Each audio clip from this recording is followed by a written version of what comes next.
சாதியை இந்த அரசாங்கம் என்ன செய்திருக்கிறது? சாதி ஒழிப்புக்காக என்ன செய்திருக்கிறது? எதுவுமே செய்யவில்லை என்பதுதான். தீண்டாமையை ஒழிக்க வேண்டும். தீண்டாமையை எப்படி ஒழிப்பது? சாதியை ஒழித்தால் மட்டும்தான் தீண்டாமையை ஒழிக்க முடியும். உழவர் உழைப்பாளர் விடுதலை கழகத்தின் முதன்மை ஊழியர் தோழர் காஞ்சனா அவர்களை அன்புடன் அழைக்கிறேன். தமிழ் தேசிய மார்க்சிய கழகம் நடத்தும் சாதி ஒழிப்பு போராளி, தமிழ் தேசிய பொது உடைமை அரசியல் முன்னோடி தோழர் இரும்பொறை குணசேகரன் அவர்களின் 28ஆம் ஆண்டு நினைவேந்தல் பொதுக்கூட்டம் இங்கு சிறப்பாக நடைபெற்றுக் கொண்டிருக்கிறது. இங்கே வருகை தந்திருக்கும் அனைத்து பொதுமக்களுக்கும் தோழர்களுக்கும் என் அன்பார்ந்த வணக்கத்தை தெரிவித்துக் கொள்கிறேன். பொதுவாக சாதி என்பது பல அடுக்குகளாக ஒருவன் மேல் ஒருவன் என்று பல அடுக்குகளாக கட்டமைக்கப்பட்டு பிரித்து வைக்கப்பட்டிருக்கிறது.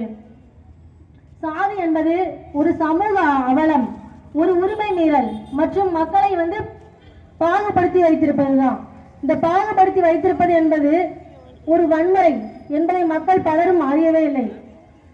இன்று அனைத்து துறைகளிலும் தாழ்த்தப்பட்ட மக்கள் முன்னேறிய போதிலும் அவர்கள் அந்த துறைகளிலே சாதி மத பாகுபாடுகளினால் பிரித்து வைக்கப்பட்டுதான் இருக்கிறார்கள்.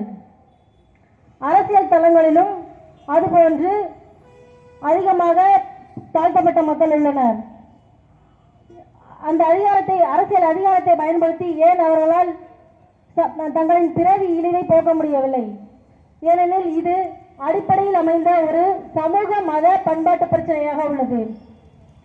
இந்த இந்திய சட்டமும் பார்ப்பனிய மேலாதிக்கமும் தாழ்த்தப்பட்ட மக்களை இந்து மதத்திற்குள் இருக்கும்படி மூட நம்பிக்கைகளையும் சமய வழிபாடுகளையும் அவர்களுக்குள் புகுத்தி மூடத்தன்மை ஆகிறார்கள். பொதுவாக தலித்துகள் இந்து உலகிலிருந்து மீள மறுப்பதால் தான் அவர்கள் சாதி இழிவை சுமந்து கொண்டிருக்கிறார்கள். அதைத்தான் அம்பேத்கர் அவர்கள் சொல்கிறார், சாதி பட்டத்தை சுமக்கும் அடிமைகளிடம் செல், நீ ஒரு அடிமை என்று செல் என்று சொல்லியிருக்கிறார். அதுபோல சாதி இன்று தாழ்த்தப்பட்ட மக்களை அவமதிக்கும் பிற்படுத்தப்பட்ட மக்களிடம் செல், நீ மேல் ஜாதி அல்ல சூத்திரரே என்று, அதாவது விபச்சாரியின் மகன் என்று செல் என்றிருக்கிறார் தந்தை பெரியார்.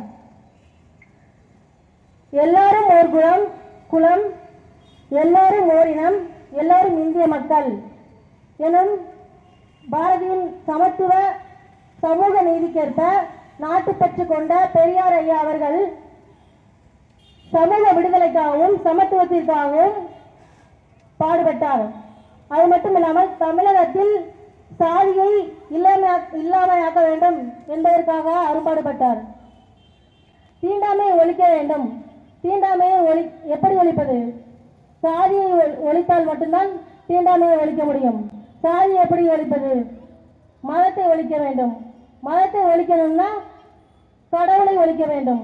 இந்த மாதிரி மூட நம்பிக்கைகளை வைத்து மக்கள் மூட நம்பிக்கையில் இருக்கிற வரைக்கும் அவர்களுக்கு இன உணர்ச்சி என்பது வராது. மூட நம்பிக்கைகளிலிருந்து வெளியே வந்தாதான் அந்த மனிதனுக்கு இன உணர்ச்சி வரும். அப்படி சாதி உணர்ச்சியை வைத்திருக்கிற எந்த ஒரு மனிதனுக்கும் ஒன்றுபட்ட ஒற்றுமையை காண முடியாது.